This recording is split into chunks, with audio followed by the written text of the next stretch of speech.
38 years ago, my wife and I got married. We were stupid. We didn't do any pre-marriage counseling. I was a hell-raising, beer-drinking hillbilly. Good salesman, though, so I sold her. And about the time I started buying and selling real estate, I left that other thing. And I grew up in the real estate business. Mom and Dad were in the real estate business, so I thought I was going to flip this house. And that's back before there was cable TV to tell you how. And so I started buying houses and flipping them, and I got rich, starting from nothing. By the time I was 26 years old, I had about $4 million worth of real estate, a little over $1 million net worth. And I was making about $250,000 cash taxable income a year. That's $20,000 a month. I don't know what neighborhood you grew up in, but the neighborhood I grew up in, we called that rich. It was fun too, y'all. And that car you always wanted, if you ever got some money, I want that car. Mine was a Jaguar. I wanted to get me a Jaguar because nobody in my old neighborhood could even spell Jaguar. It was exotic, you know. So I got me a Jaguar, man. Within 90 days, baby, I was a Jaguar. I was having fun. And Sharon and I, we had never traveled really much, other than a little bit of, we went to Florida on our honeymoon. That was about it. And we started getting some money, and we said, well, what do rich people do? And they found out they go to Hawaii, so we went to Hawaii. Rednecks in Hawaii, y'all, wow! That water's so blue! It was unbelievable! We loved it too, man. It was a blast. We liked it so much, we got home and planned another trip. 2 months later, we went back again. It was fun. And we got Sharon these sparkly things, and they weren't big enough, so we got her some more. It was fun, y'all. Sometimes I hear these people say, all those rich people are miserable. Now, I am not here to tell you money will make you happy, because money will not make you happy. Money will make you more of what you already are. If you're unhappy and you get money, you will be unbelievably unhappy. If you're depressed and you get money, your depression will darken. If you're a jerk and you get money, you become a big jerk.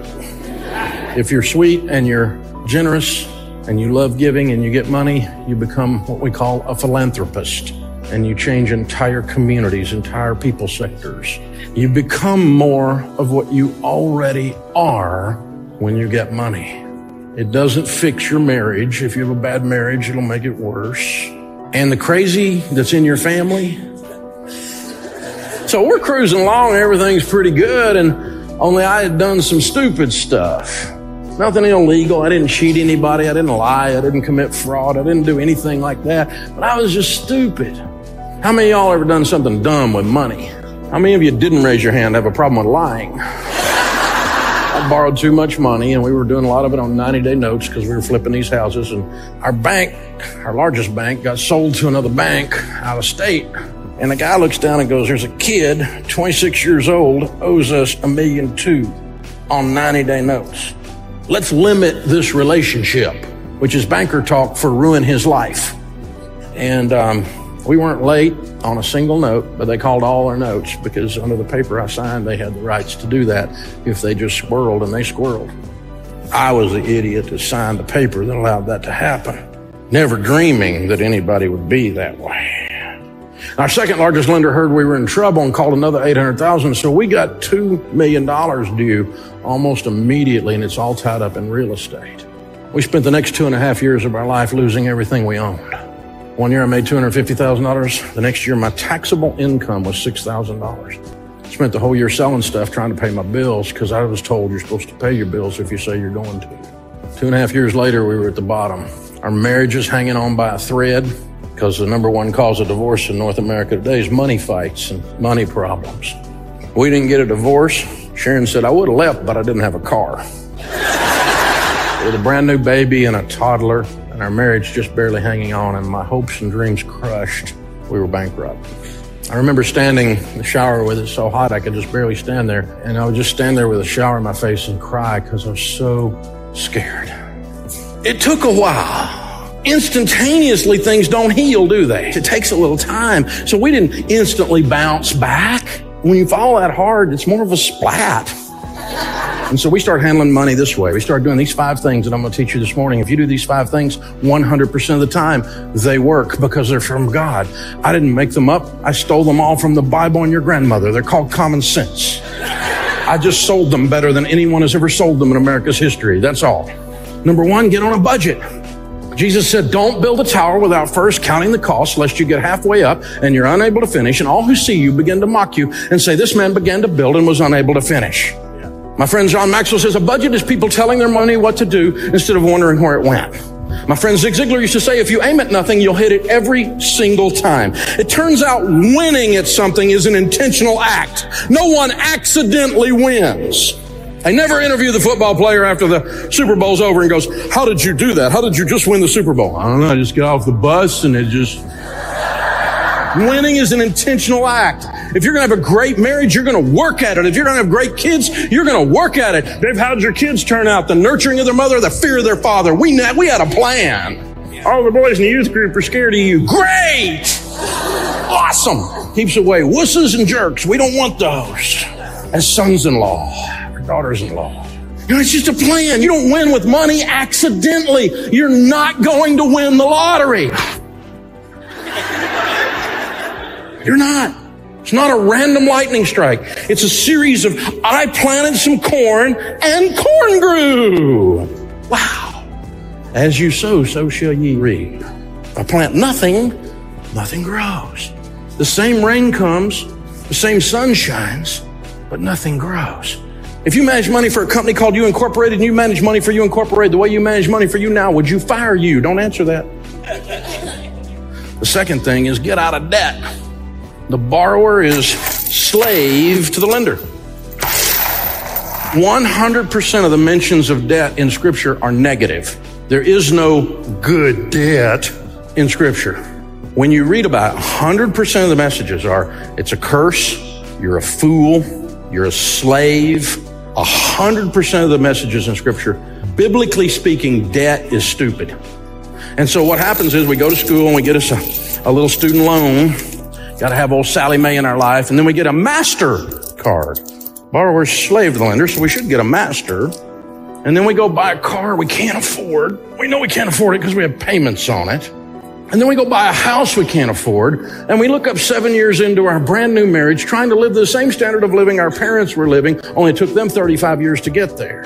And we fast forward with debt into something we can't afford. We can't breathe and we're stressed out. All the money comes in, all the money goes out. And now all we do is think about how we're going to make it to Friday. We make $85,000 a year and we don't have the money for food. And this is normal in America today. People come in our office, they look like this all the time. They're like, dude, can you get me out? Yeah, I can get you out. It's going to hurt though. What do you mean? We're going to have to amputate the Tahoe. You're going to have to do things where you quit caring what other people think. You're going to have to quit spending money you don't have to buy stuff you can't afford when money you don't have to impress people you don't even really like. You have to reset your value system, Instagram breath, watching other people's highlight reel and thinking that should be your life. Comparison will kill you. So we made the decision we're not borrowing money anymore. You're weird. You're right. Normal's broke. You know what you have if you don't have any payments? Money. Weird thing. Everything changes. You even make different decisions about your job. Some people stay in toxic job situations because they have to pay their bills. You suddenly are free to go, I think I'm going to open up a competitor to you people because you aren't really good people and I don't want to work there anymore. So, isn't that fun? It's a whole different thing. It's a whole different mindset. So a guy called me from the average car payment in America, by the way, is right now $529 over 84 months, according to the National Auto Dealers Association. If you take $529 that you put into a good Chevy truck and, you know, that goes down in value like a rock, that's where Chevy got that, like a rock. And if you take $529 from age 30 to age 65, put it in a decent growth stock mutual fund in a Roth IRA, you'll have about $5.6 million in there instead of having a car. I hope you like your car. That's what it's costing you. I'm not saying don't have a nice car. I'm just saying maybe your nice car shouldn't have you. Maybe we got to think different about this. A guy called me from over in West Texas and he's like, Dave, you're going to kill me. I'm like, I'm not going to kill you. I'm in Tennessee. You're in Texas. What'd you do? He goes, truck payment. How much is your truck payment? $769. Dude, really? It's no fun, is it? He goes, it's killing me. How bad? I said, how much is your house payment? He said, we live in a double wide, $550. Dude, if your truck payment's bigger than your house payment, you might be a redneck. Unbelievable. So we got out all the plastic and we lit some candles and we told the kids to gather around and we had plastic surgery Citibank. What's in your wallet? Money. You're weird, Dave. You don't have any credit cards? Nope. This is my wallet. Green president's faces. 4 pieces of plastic. My debit card on my business, which you have to have money in there to use those, okay? My debit card on my personal account. My driver's license and my handgun carry permit. The next one is interesting. Foster high quality relationships. Do you know you become who you hang around with? Be not deceived. Evil company corrupts good habits. If you hang around with people that go, the little man can't get ahead. We're just stuck. I sure hope we can elect someone who'll fix my lies. They're spirit animals, Eeyore. If you're hanging around with that guy, guess what? You're going to be that guy. When they say take it easy, they mean take it easy. I mean, hound dog in the sun on the porch. You cannot motivate these people. When you hang around with people that are getting it done, baby, let's get up, leave the cave, kill something, and drag it home. Game on, man. We got things to do. We got people to see. You're going to read the same books your friends, closest friends read. You're going to see the same movies. You're going to watch the same Netflix series. You're going to talk like they talk. You're going to pray like they pray. You're going to be generous like they're generous. But if you run around with people that don't, you won't. I'm not talking about be snubby to other people. I'm nice to anybody, whether what religion you are, or even if you're from New York. I mean, I'm going to be nice to you, okay? I love you. You're sweet. We're going to be friends. I got all these friends that are way different than me. They don't vote right, but I still love them. And I'm nice to anybody, but I'm talking about who my closest crew is. The 6 guys carrying my casket. Who are these men? Because those men are forming me. And I got to be real careful because eagles don't flock. You got to intentionally gather them together. Turkeys flock. Be intentional about who you're hanging out with because your income over a 10-year period of time will be within 10% of the average of your 10 closest friends' income. Some of you are like, I need some new friends. Yeah. Well, you might. You don't have to be mean to the old ones, but, if you're going to quit drinking, you probably shouldn't run around with a bunch of drunks. If you want to get in shape, maybe you ought to run around with people that eat stuff that keep you in shape. I'm not hanging with that crew, but, but you know what I'm talking about, right? We know the formula. We don't let our kids run around with juvenile delinquents because we know that, little Johnny's a weed head. Your kid runs around with little Johnny, your kid will be a weed head. You know this. The next one is save money. The Bible says in the house of the wise are stores of choice food and oil. And the rest of that says, but a foolish man devours all he has. If you spend all you make, you're a fool. When you save money, Grandma said, save for a... You know why Grandma said that? Because it's going to rain. Life is coming. And when you got a pile of money, it helps. You got $30,000 in the bank and no debt and they lay you off, you're going to be okay. You got $30,000 in debt and no money, they lay you off, you're like, what are we going to do? Wise people save money. Now here's what's interesting. If you do this stuff, it works. So if you get on a plan, no one plans on purpose to lose. No one goes, let's have a plan where we spend everything and retire broke. No one says that, right? So when you actually do a plan, you will get out of debt. Because you figure out when you don't have any payments, it's easier to save and easier to give, right? And so you live like no one else, so later you can live like no one else. So when you get on a plan, you will start getting out of debt. And when you get out of debt, because you're hanging out with people that are thinking different, right? We're going to foster high quality relationships. Then you'll be saving money.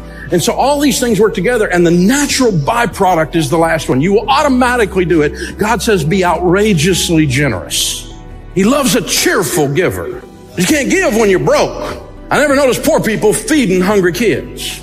Or you're poor shaming. No, you don't have any money. Not I'm mad at you if you're poor. I've been poor. I've been broke. I know what it looks like. I know what it feels like. I'm not mad at you if you're there. But, change. Time to do some different stuff, man. Quit listening to those same people that got you there. Have a different way of looking at things. Look at the Bible. What's the Bible tell me about handling money? And change. It puts you in a position to be outrageously generous. Being generous is not an act. Being generous is a character quality. It's who you become. Generous people smile more. They can even have a conversation where they listen some. Ever been around people who are just takers? Generous people are the givers. They open the door for you.